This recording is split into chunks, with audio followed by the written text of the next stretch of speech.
May the 30th, Acts chapter 9 and verse number 6. And he, trembling and astonished, said, Lord, what wilt thou have me to do? Saul was a great persecutor of the church. He was the one who stood by and watched as Stephen was stoned.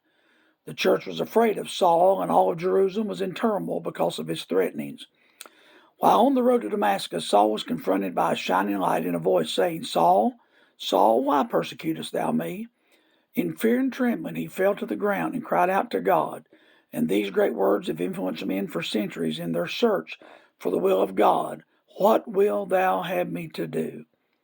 No doubt this is the question of the ages. Sinful man encountering God and asking what he'd have them to do. There's nothing like man's encounter with God, and he for the first time sees himself as God does. There's nothing like this humbling process that brings man to his knees, breaks his will, tenders his heart to surrender to whatever God would demand. So often it is our hard hearts that keeps us out of God's will.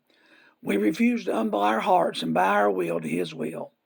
But if we are to please him and become what he would have us to be, we too, like Saul, will have to have that Damascus Road experience. We may never see shining lights or may never hear loud voices, but one thing is for sure, we will know it is God that we have met, and from that day forward, we will never be the same.